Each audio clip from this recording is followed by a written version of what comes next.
Hey guys, welcome back to my YouTube channel. My name is Ishita और आज की video बहुत ही ज्यादा इन्फॉर्मेटिव होने वाली है क्योंकि आज की वीडियो है टीनेजर से रिलेटेड। मेरे माइक को साइड रखते हुए, जैसे कि अभी हम टीनेज में, तो हमारे दिमाग में ना कई सारी ऐसी चीजें चल रही होती है कि यार हमारे पास ये चीज क्यों नहीं है, हम फैसिनेट कर रहे होते हैं। तो ये वीडियो लेकिन उससे रिलेटेड नहीं है, ये वीडियो है सिर्फ और सिर्फ हाइजीन से related and this video is all about boys and girls जो कि अभी अपनी टीनेज में है। तो टीनेज में देखो, पर्सनल हाइजीन का ना हमें बेसिकली ख्याल बहुत ज्यादा रखना पड़ता है और अगर आपने ट्रस्ट में, अगर आपने अभी इस एज में अपनी पर्सनल हाइजीन का ख्याल रख दिया तो आप लाइफ में बहुत अच्छा करोगे और आप बहुत अच्छे से भी रहने वाले हो। क्योंकि personal hygiene is not only about साफ दिखना, साफ रहना। साफ दिखना हो सकता है एक बार, लेकिन साफ सफाई is not only about personal hygiene. Personal hygiene is also about कि आपका सेल्फ रिस्पेक्ट भी पर्सनल हाइजीन में निकल के आता है। आप कितने हेल्दी हैं वो भी पर्सनल हाइजीन में निकल के आता है। आपका रहने का तरीका कैसा है वो भी पर्सनल हाइजीन में निकल के आता है। तो अगर आपकी पर्सनल हाइजीन अच्छी है तो ट्रस्ट मी, आपकी पर्सनैलिटी खुद ब खुद अच्छी लगने लगेगी।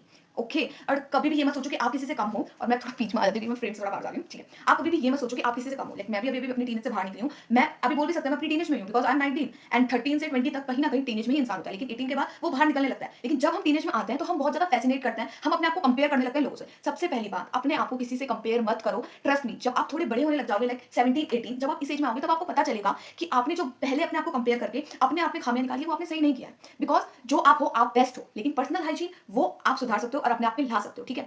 अब जो बाकी बातें साइड में रखते हैं, अब हम पर्सनल हाइजीन के बारे में बात करते हैं। तो personal hygiene is not only about नहाना धोना ब्रश करना। ये तो हम बचपन से यूकेजी क्लास से सीखते हुए आ रहे हैं कि ब्रश कर लो, सुबह उठो, हाथ धोना, ये तो बेसिक है। अब वॉशरूम जा रहे हो तो हाथ तो ऑफकोर्स धोगे, कोई कोई होगा जो हाथ नहीं धोएगा, सभी हाथ धोते हैं, नहाते भी लोग रेगुलरली हैं। लेकिन अगर अब मैं पर्सनल हाइजीन के बारे में बात करूं तो यहाँ पे मैं कुछ मेन चीजें बता रही हूँ, आप प्लीज इसको नोट कर लीजिएगा। मेन चीजें तीन चीजें पर्सनल हाइजीन में। सबसे पहले आपका बॉडी केयर आता है। आप अपनी बॉडी को किस तरीके से रखते हो वो हमारा पर्सनल हाइजीन में आता है। जो दूसरा पॉइंट आता है वो हमारा आता है इंटीमेट केयर। हमारे बहुत सारे जेनिटल एरिया होता है जिसको कि हम ऐसे आम हम कहीं पे बोल नहीं सकते। और आपके सामने शायद आपने कभी कम ही लोगों को देखा होगा इस बात पे बात करते हुए, लेकिन आपकी दीदी, अपनी दोस्त, कुछ भी मानो, मैं इस चीज के ऊपर बात करने वाली हूँ और आपको इस चीज के ऊपर कुछ गाइडेंस देने वाली हूँ पर्सनल एक्सपीरियंस से रिलेटेड। तो हम इंटीमेट एरिया के बारे में बात करेंगे कि पर्सनल हाइजीन कितनी इंपॉर्टेंट है and we also talk about internal hygiene habit. Okay, teenage में एक्चुअली होता क्या है ना कि हार्मोन्स जो होते हैं हमारे वो फ्लक्चुएट करते हैं। हार्मोन्स फ्लक्चुएट करते हैं जिस वजह से हमारे ब्रेकआउट्स निकल के आ जाते हैं, एक्ने प्रॉब्लम होती है, फंगल प्रॉब्लम होती है, क्योंकि हमें पता नहीं होता है कि अपनी केयर एक्चुअली करनी कैसी है। तो वही मैं आपको बताने वाली हूँ कि आप किस किस क्या क्या ऐसा करें कि आप इन सब चीजों से बच सकें। अगर आप इस एज में हैं और आपको अगर ब्रेकआउट्स हो चुके हैं, अगर आपको फंगल इन्फेक्शन हो चुका है और अगर आपको कुछ भी ऐसी चीजें दिख रही है जो टीनेज में बोली जाती है, तो भी इसकी कुछ, अगर आप मैं जो बता रही हूँ, अगर आप वो प्रिकॉशंस करोगे तो भी आप इन सब चीजों से बच सकते हो। इसको एकदम, तो एक देखो हार्मोन्स की बात है, हार्मोन के एकदम ही आप कम तो कर नहीं सकते, आपके कंट्रोल में तो वो है नहीं, लेकिन आप फिर भी थोड़ा बहुत मैनेज कर सकते हो और अपने आप को एक हेल्दी लाइफस्टाइल की तरफ लेके जा सकते हो। और मैं कुछ भी ऐसी वैसी बातें नहीं करने वाली जो हमारे हाथ में होता है। लाइक मैं ये नहीं बोलने वाली कि फास्ट फूड छोड़ दो, क्योंकि ये बोलना बहुत आसान होता है लेकिन हमारी चटोरी जवानी छोड़ पाती नहीं है। लेकिन इसलिए मैं कुछ फैक्ट्स रखने वाली हूँ यहाँ पे जिनकी वजह से ये चीजें होती है। लाइक ब्रेकआउट टीनेज में बहुत ज्यादा आते हैं। इवन मुझे अभी भी यहाँ पे आया हुआ है, पर इवन मेरा भी अभी ब्रेकआउट आया हुआ है, लेकिन मैं इस चीज को कैसे कैरी करती हूँ, कैसे मेंटेन करती हूँ, मैं आपको ये बताने वाली हूँ। और मेरी तो टीनेज एक तरफ से चल गई है, लेकिन आप अभी टीनेज में आ रहे हो और मैंने ये चीजें एक्सपीरियंस करी है, इस बेसिस पे ही मैं आपको बता रही हूँ। 2 मिनट देना, दरवाजा बंद कर रही हूँ क्योंकि बाहर से आवाज आ रही है। ओके, तो अब हम बातों को इधर उधर घुमाते हुए नहीं, सीधा फैक्ट्स पे आते हैं। Hidden hygiene habits nobody knows about. सबसे पहले हम बॉडी केयर के बारे में बात करेंगे। तो जो मैं आपको बताने वाली प्लीज उसे नोट करिए। और अगर आप अभी 13 14 15 कुछ भी हैं, 10 11, भले ये छोटा बच्चा भी देख रहा है, टीनेज नहीं है, आप भी इसको अपने में अपना सकते हैं। तो चलो बात करते हैं। सबसे पहले क्या होता है, हमारा होता है जो टावल। हम टावल क्या करते हैं, हम किसी का भी टावल यूज कर सकते हैं। नहीं करना है ऐसे। You are on your teenage age, अभी आप टीनेज में हो। टीनेज में अगर आप किसी का भी टावल यूज करोगे तो आपको वो ज्यादा इफेक्ट करता है। तो पहले तो अपना एक पर्सनल टावल रखें। चलो नहीं होता किसी के पास पर्सनल टावल तो नहीं है, आप कहाँ से लाएं, ठीक है, पर्सनल टावल आपके पास नहीं है, लेकिन आप टावल को धो तो सकते हो। अगर आप उसी टावल को 6 दिन तक लगातार यूज कर रहे हो तो उस पर कई सारे बैक्टीरिया बैठ जाते हैं। फिर आप उसको अपने फेस पे लगा रहे हो तो डायरेक्टली वो बैक्टीरिया आपके फेस पे जाते हैं। फेस पे जाएंगे तो ब्रेकआउट्स आएंगे, फंगल इन्फेक्शन होगा। तो इसलिए क्या करें मैं बता रही हूँ। अगर डेटॉल है तो डेटॉल में उसको धोएं हर 3 दिन में आप टावल को धो सकते हैं डेटॉल में और फिर उसको यूज करें। डेटॉल भी नहीं है तो नॉर्मली धो, कुछ ना करने से अच्छा तो कुछ बेहतर ही होता है। आप उसे नॉर्मली धोएं और फिर उसको यूज करें तो आप अपने ब्रेकआउट्स को, अपने एक्ने को, अपने ये जो फंगल इन्फेक्शन है उसको कम कर सकते हैं। टावल को वैसे ही बार बार यूज ना करते रहें, प्लीज ना करें, इससे आपको इन्फेक्शन हो सकते हैं। किसी को नहीं होता है, गॉड गिफ्टेड है, किसी को नहीं होता पर किसी को हो सकता है। जब हो सकता है तो ऐसा अवॉइड करो कि ना हो। क्योंकि देखो क्या होगा, अगर आपके फंगल इन्फेक्शन होंगे, अगर आपको इन्फेक्शन होगा, फंगल इन्फेक्शन होगा या एक्ने आएंगे, ब्रेकआउट्स आएंगे, आपको कॉन्फिडेंस होगा, आपकी पर्सनैलिटी थोड़ी, आपको ऐसा लगेगा यार मैं सब में से अच्छा नहीं दिखता। वैसे ऐसा कुछ नहीं होता, आप बेस्ट हो। लेकिन फिर भी लगता है, मैं इससे गई हूँ, मुझे पता है, मेरे भी एक्ने आए हैं, उस समय मुझे सिखाने वाला कोई नहीं था, बट मैं यहाँ पे आपको बता रही हूँ ऐसा लगता है। तो इस पॉइंट पे जाने क्यों है कि आप ये सब फेस करो। तो इसीलिए पहले ही अपना टावल हर तीसरे दिन धोएं। अगर खुद धो सकते हैं तो वेल एंड गुड, नहीं धो सकते तो वॉशिंग मशीन अगर आपके पास है तो जब कपड़े धुल रहे हैं तो उसमें डाल दो, धुल जाएगा। नहीं तो मम्मी को कुछ फोर्स कर दो कि मम्मी प्लीज धो के दे दो, तो वो धो के दे देंगी, वरना खुद भी आप धो सकते हैं, ठीक है। Now second point, towel hygiene के बारे में हमने बात कर दी। अब है main pillow cover hygiene. Pillow cover हमारे पता क्या होता है, जैसे हम रात को सोते हैं तो हम पिलो पे जब सोते हैं तो वो कवर हमारे फेस पे आता है। अब पिलो, अब दिन भर वो खुला पिलो है, पिलो कवर में बहुत सारे बैक्टीरिया बैठ जाते हैं जो डायरेक्ट हमारे फेस में स्किन उसको एब्जॉर्ब कर लेती है और वो हमारे बॉडी के अंदर चला जाता है, जो कि ब्रेकआउट, फंगल इन्फेक्शन इस तरीके से निकलता है। तो पिलो कवर को भी आप चेंज कर सकते हैं टाइम टू टाइम। क्या करेंगे आप, पिलो कवर को टाइम टू टाइम चेंज करेंगे जिस वजह से आपको इन्फेक्शन या ऐसा कुछ भी ना हो टीनेज में। तो दूसरा पॉइंट था पिलो कवर। पिलो कवर को आपने चेंज करना है, चेंज नहीं कर सकते, आपके पास सिर्फ 2 पिलो कवर तो सबके पास होते हैं। 2 पिलो कवर को आप बार बार धो के और उसको वापस आप रीयूज कर सकते हैं। ये मुझे बताने वाला मेरे टीनेज में कोई भी नहीं था। ट्रस्ट में अगर कोई होता तो आज इतने ब्रेकआउट्स और इतने मार्क्स मेरे फेस पे नहीं छूटे होते, वो अभी कैमरे में दिख नहीं रहे हैं, पर कई सारे ऐसे मार्क्स हैं जो फेस पे छूटे हुए हैं बिकॉज हम। और हाँ, मैं आपको एक पर्सनल हाइजीन से एक अलग बात बता देती हूँ, आपकी कोई भी पिंपल सेट नहीं होना तो प्लीज उन्हें स्क्वीज मत करना, मतलब कभी भी उनको ऐसे मत करना, दाग छूट जाएगा, फिर वो जाएगा नहीं, ठीक है। अब इसके बाद अगर हम बात करें तो इसके बाद हम बात करते हैं अंडर आर्म केयर की। अब क्या होता है, देखो अंडर आर्म केयर में इस टीनेज में आपके प्यूबिक हेयर आते हैं, अंडर आर्म हेयर आते हैं, तो इस टाइम पे क्या होता है, आपको ना ये चीज़ की केयर करनी ज़्यादा जरूरी है। कोई जैसे बॉयज है, मैंने कई सारे लड़कों को सुना है कि नहीं तू मर्द नहीं है अगर तूने शेव कर दिया, बट नहीं भाई, ट्रस्ट मी, बहुत अट्रैक्टिव लगोगे, बहुत अट्रैक्टिव लगते हैं जो क्लीन लड़के होते हैं, तो आप प्रॉपर शेव कर सकते हैं। जितने क्लीन रहोगे उतने फंगल इन्फेक्शन से दूर रहोगे, स्वेट कम आएगा, स्वेट कम आएगा, स्वेट कम आएगा। परफ्यूम लगाना ही सब कुछ नहीं होता, लेकिन आपने परफ्यूम लगा दिया, आपको लग रहा है आप क्लीन लग रहा है, आपसे मान लीजिए स्वेट आता है, स्वेट से आपको बदबू आएगी, स्मेल आएगी, आपने परफ्यूम लगाया, स्मेल नहीं आया, लेकिन बैक्टीरिया तो वही है ना, परफ्यूम से ऐसा तो नहीं हुआ कि बैक्टीरिया गायब हो गया, बैक्टीरिया तो वही है, और बैक्टीरिया के वहां होने के कारण आपको इन्फेक्शन हो सकते हैं, इन्फेक्शन हो सकते हैं। कोई आपकी बात देखो, आपसे बदबू आ रही है, मान लीजिए आपके पास आपके स्वेट है, आपके पास बदबू आ रही है, तो आपकी पर्सनैलिटी अच्छी होगी नहीं होगी, कोई आपके पास आना नहीं चाहेगा क्योंकि आपसे बदबू आ रही है। आपने चलो इसका तोड़ निकाला कि आपके परफ्यूम हो, आपने लगा दिया, लेकिन परफ्यूम से आपको स्वेट रुक पाएगा, परफ्यूम से स्वेट नहीं होता, पैचेस वहां रह जाएंगे, और ये बहुत नॉर्मल है। मैं ये नहीं बोल रही हूँ कि अंडर आर्म्स हेयर होना बहुत गलत बात है, परफ्यूम यूज करना बहुत गलत बात है, या आपका स्वेट का कहीं मार्क रह जाता है वो बहुत गलत बात है, नहीं, ऐसा बिल्कुल भी नहीं है, वो बहुत नॉर्मल है, लेकिन आप इसको मेंटेन कर सकते हैं, मेंटेन करके आप हाइजीनिक रह सकते हैं, और जब हम हाइजीनिक रह सकते हैं तो हम क्यों ना रह सकते हैं। नाउ चौथी अगर मैं बात करूं नेल हाइजीन की, nail hygiene is very important for us.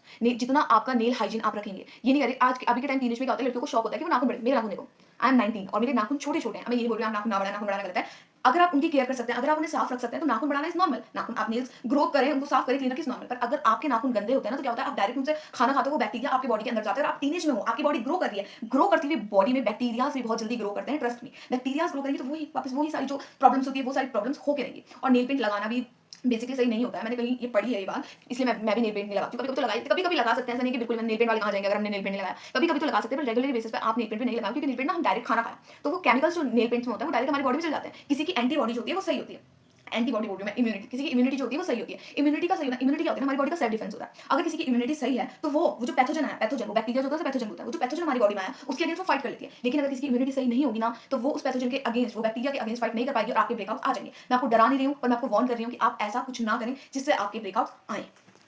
Video बहुत लंबी हो रही है तो हम जल्दी जल्दी बात करते हैं, ओके ना। अगर मैं अब इंटीमेट हाइजीन के बारे में बात करूँ तो इसके बारे में लोग ना ओपनली बहुत कम बोलते हैं, लेकिन मैं आपको बता रही हूँ intimate hygiene is very important. Infection हो सकते हैं, इन्फेक्शन होंगे तो इंटीमेट एरिया का केयर करना इज वेरी टफ।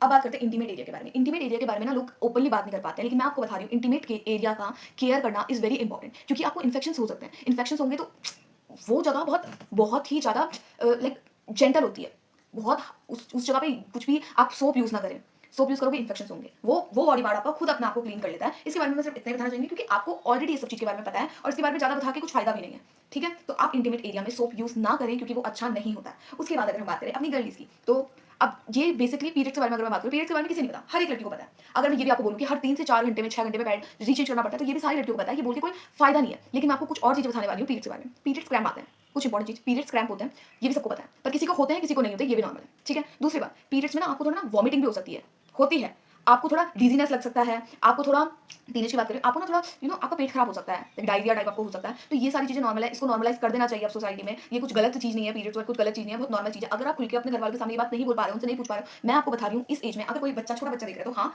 इस एज में पीरियड्स होते हैं लड़कियों को, जो 28 डेज की साइकिल होती है। ये 5, 6, 7 शुरुआत में आपको 7 डेज का ये पीरियड हो सकता है, लेकिन किसी को 3 दिन भी होते हैं, 4 दिन भी होते हैं, 5 दिन भी होते हैं, ये नॉर्मल है। कितने भी दिन आपको ये हुए डरिए मत, ये नॉर्मल होता है। आपकी बॉडी से जो एंडोमेट्रियम एक क्लियर होती है, हमारा यूट्रस होता है, तो वहाँ हमारी एंडोमेट्रियम की एक क्लियर होती है, वो शेड ऑफ करती है, इस वजह से हमारा ब्लड बॉडी से बाहर आता है। और वो ब्लड जो होता है ना, वो खराब ब्लड होता है, जो हमारी बॉडी से बाहर आता है, वो नॉर्मल है, उसका बाहर आना नॉर्मल है। हाँ, तो अभी हम क्या बात करते हैं, पीरियड्स की बात करते हैं। तो पीरियड्स में अगर मैं आपको बताऊं, ये चीज़ें तो नॉर्मल आपको पता ही होता है, बहुत सारे इसके टूल्स होते हैं पीरियड्स, लाइक मेंस्ट्रुएशन कप हो गया, टैम्पॉन हो गया, पैड्स हो गए, पीरियड्स पैंटी होगी, आप ये सब इस्तेमाल कर सकते हैं। आप अपनी कन्वीनियंस के हिसाब से आपको क्या ज़्यादा सूटेबल लग रहा है आप ये इस्तेमाल कर सकते हैं। लेकिन मैं इनके अलावा कुछ और बात करना चाहती हूँ, जैसे आपका ना क्या होता है इस टाइम पे पीरियड्स स्मेल आना, it's not embarrassing, sorry it's embarrassing, गलत नहीं है। पीरियड्स स्मेल आना is not bad but it's embarrassing, embarrassing हो जाता है। लेकिन आप कहीं पर कोई आपको बुरा से बुआ रहे तो आपको ये गंदा लगेगा खुद से, तो ये आप खुद से हाइजीनिक रह सकते हैं। और ये बिल्कुल मिथ है कि आप पीरियड्स में नहा नहीं सकते। It's normal to bath in on periods, if you are on periods and you are taking a bath, it's normal and it's very good habit, ठीक है। एंड अगर आप स्कूल्स में हो, अगर छोटे बच्चे ये देख रहे हैं, तो अगर आप स्कूल जाने वाले, स्कूल जाते हो, आपकी एज अभी 13 से लेके और कहीं भी 10 से ऊपर लगा लो, अगर आपकी एज कुछ ये है और अगर अभी आपको पीरियड्स नहीं है तो प्लीज अपने साथ पैड कैरी करके रखें, extra pair of underwear carry करके रखें। स्कूल बैग पे कहीं प्राइवेट, अगर आपको थोड़ा अनकंफर्टेबल लगता है कहीं भी रखना, तो प्राइवेट चेन होगी आपके बैग में, उस पर आप इसको कैरी करके रख सकते हैं, क्योंकि आपके यूजफुल होगा, आपके लिए बहुत यूजफुल होने वाला है। क्योंकि अगर कभी इमरजेंसी सिचुएशन में भी आ गई स्कूल में तो आप डायरेक्टली यूज कर सको। और अगर कोई अभी इस पीरियड में है, छोटे बच्चे अगर कोई इससे गुजर रहे हैं तो क्या करें, देखो सबसे पहले अपना एक डार्क जो बेडशीट होती है उसमें आप सोना प्रेफर करें, जिससे आप थोड़ा कंफर्टेबल होकर सो सकते हैं। पीरियड्स क्रैम्प होते हैं, दवाई खाना, मेडिसिन लेना, it's very normal, it's very normal, trust me, it's very normal. ऐसा नहीं है कि दवाई मत खाओ, आपके दर्द हो रहा है भाई खा सकते हो आप दवाई, पर डॉक्टर्स की प्रिकॉशंस के हिसाब से डॉक्टर ने आपको प्रेफर करी हो कि आप ये दवाई खाएं, फिर आप वो दवाई खा सकते हैं। दवाई खाना इज नॉर्मल, लेकिन एक्सेसिव ये भी नहीं मैंने कहा है दवाई खाना तो आप बहुत ही ज्यादा दवाई खा रहे हो, और आप कोई सी भी दवाई खा रहे हो, डॉक्टर आपको प्रेफर करेंगे आप फिर वो दवाई खा सकते हैं। पीरियड से रिलेटेड बहुत सारे मिथ होते हैं, उन्हें ना मानिए। जैसे मंदिर जाना, इसको मैं मिथ नहीं बोल सकती, ये सब ये तो अपने बिलीव्स है, मंदिर जाए ना जाए ये सारे अपने बिलीव्स हैं, पर इनको इन बिलीव्स को साइड रख के अब मैं आपके साथ बात करने वाली हूँ रैशेस की। पीरियड्स में क्या होता है, पैड की वजह से या आपका थोड़ा ना वेटी एरिया रहता है, इस वजह से ना रैशेज हो जाते हैं, तो उनको भी आपको अवॉइड करना है, अच्छे से अपनी केयर करनी है, साफ सफाई रखनी है, हाइजीनिक रहोगे तो आपके लिए बहुत अच्छा रहेगा और आप हेल्दी फील करोगे। नाउ एंड प्लीज, पीरियड्स में नहाना अलाउड है, ये मैंने आपको बता दिया, मैंने ना लिखा है इन सब चीज, मैं ऐसी नहीं बोल रही हूँ, मैंने इन्फॉर्मेशन सारी लिखी है, मैं पढ़ के आपको बता रही हूँ सारी चीज़ों के बारे में। ओके, नाउ अगर हम बात करें ना, अब बात करते हैं हम इंटरनल हाइजीन के बारे में। लाइक देखो, इंटरनल हाइजीन क्या होता है ना, पानी पियो भाई। अगर आपने पानी का अपना 2 से 2.5 लीटर अगर आप पानी एक दिन में पी रहे हो, आप हेल्दी रहोगे, आपको कोई ब्रेकआउट, कोई इन्फेक्शन कुछ भी नहीं होने वाला है। देखो क्या होता है, हमारी बॉडी में क्या होता है, टॉक्सिन्स होता है, तो जैसे आप पानी पीते हो ना, तो वो यूरिन के थ्रू टॉक्सिन्स भी बाहर निकल जाते हैं, जो भी मैं आपके टॉक्सिन बोल रही हूँ, तो टॉक्सिन मतलब टॉक्सिक चीज़ है, जहरीली चीज़ आपकी बॉडी के अंदर, वो आपकी बॉडी से फ्लश आउट हो जाता है, जिस वजह से आप हेल्दी। देखो क्या होता है, इस एज में लड़कियों को लगता है वो ग्लोइंग नहीं है, लड़कों को भी लगता है वो ग्लोइंग नहीं है, ग्लो आ जाएगा, ग्लो आ जाएगा फेस में अगर आपने पानी एक्स्ट्रा पिया, पानी एक्स्ट्रा पियो। जंक फूड अवॉइड करो, बिल्कुल ये नहीं बोलो बिल्कुल खाओ मत, देवदास हो जाओ मत खाओ, ऐसा नहीं बोल रही हूँ, खा लो पर लेकिन कम खाओ, क्योंकि क्या होता है ना, जंक फूड से ना स्वेट ज़्यादा आता है, स्वेट में फिर बदबू भी उतनी ज़्यादा आती है, तो बदबू अगर आप ऑर्डर स्मेल इस सब चीज़ों को कंट्रोल करना चाहते हो और आप चाहते हो आप अच्छे से रहो, आप पे स्मेल ना आए, तो आप प्लीज प्लीज प्लीज मैं वापस बोल रही हूँ, आप जंक फूड को थोड़ा कम करें एंड स्लीप। सोओगे अच्छा तो ग्लो करोगे अच्छा, बहुत चमकोगे अगर अच्छे से सोगे। 8 घंटे की नींद बहुत जरूरी है। अगर आप नहीं सोए, आप 5 घंटे 4 घंटे ऐसे सो रहे हो, तो आपकी स्किन ना डल हो जाएगी, डार्क सर्कल्स हो जाएंगे। मैं पर्सनल एक्सपीरियंस से बोल रही हूँ, मैं अपनी टीनेज में मैंने अपनी स्लीप कंप्लीट नहीं करी है, क्योंकि मैं अपनी दादी के साथ सोया करती थी, और मैं सोई नहीं हूँ प्रॉपर्ली, क्योंकि दादी टीवी देखती थी, मैं भी टीवी देखती थी, तो मेरे आज तक डार्क सर्कल्स है, मैंने बहुत कुछ कर लिया है, डार्क सर्कल्स नहीं जा रहे हैं। और मैं तुम्हें रिक्वेस्ट कर रही हूँ, प्लीज एंड प्लीज 8 घंटे सो, स्ट्रेस मत लो, पानी ज्यादा पियो, बहुत अच्छे रहोगे, बहुत अच्छे। और अच्छा रहना इज वेरी इंपॉर्टेंट, क्यों एट द एंड, क्योंकि अच्छा ही काम आता है। ओके, एंड तुम अच्छे ऑलरेडी हो, बट और ज्यादा ग्लो अप और ज्यादा बेस्ट दिखोगे तो बहुत अच्छा होगा। अब मैं आपको बताती हूँ, पर्सनल हाइजीन जो होता है ना, वो एक्सपेंसिव प्रोडक्ट से नहीं आते। Personal hygiene is not only about expensive product. मैंने आपको कभी पूरी वीडियो में बताया कि आप ये प्रोडक्ट खरीदो, नहीं भाई, आप पर्सनल हाइजीन के लिए आपको एक्सपेंसिव प्रोडक्ट की बिल्कुल जरूरत नहीं है। पर्सनल हाइजीन अवेयरनेस से आती है, आप जितना अवेयर रहोगे, आप पर्सनल आप हाइजीनिक रहोगे, आप साफ सुथरे रहोगे, इसकी वजह से आपके फ्रेंड्स ज्यादा आपके सामने कंफर्टेबल रहेंगे। अगर आपकी गर्लफ्रेंड है इस एज में, इसको नहीं होनी चाहिए, मैं बोलने वाली ऐसी होती कौन, पर अगर आपकी है भी गर्लफ्रेंड, वो आपके साथ कंफर्टेबल रहेगी, आपके पार्टनर कंफर्टेबल रहेंगे, आपके मॉम एंड डैड कंफर्टेबल रहेंगे, आपके ब्रदर एंड सिस्टर सब कंफर्टेबल रहेंगे। देखो मम्मी पापा को कितना चलेगा, मेरा बच्चा कितना साफ सुथरा है, आपके दोस्तों कितना, आपको कोई भी ना आपको किसी के सामने इंट्रोड्यूस कर सकता है। मान लीजिए आपके बहुत सारे पिंपल्स हो रहे हैं, आपसे बदबू आ रही है, तो कोई आपको इंट्रोड्यूस करेगा? प्रैक्टिकली सोचो, ये इसमें कोई बोलने वाली बात नहीं कि आप ऐसे बोल रहे हो, बट सोचो ना, कोई आपको इंट्रोड्यूस करना चाहेगा? नहीं। आप साफ सुथरे हो, मैं सुंदर भाई, साफ सुथरा ही सुंदर है। आप सुंदर हो अगर आप साफ सुथरे हो, कोई आपको इंट्रोड्यूस करेगा तो बल्ले बल्ले भाई, बल्ले बल्ले। तो अगर आपको ये वीडियो पसंद आई हो तो please like, comment and share, subscribe with your friends, girlfriends, mother, sister, brother, जिसके साथ आपको शेयर करनी शेयर करें। ऐसी वीडियो आपको देखने को मिलती रहेंगी। ये मेरी इंट्रोडक्शन वीडियो के बाद दूसरी वीडियो थी पर्सनल हाइजीन से रिलेटेड, और 20 मिनट्स की होगी, और अगर मेरे से कोई गलती हुई हो, मैंने कुछ गलत बोल दिया हो तो मुझे माफ करिएगा। Bye bye, stay tuned.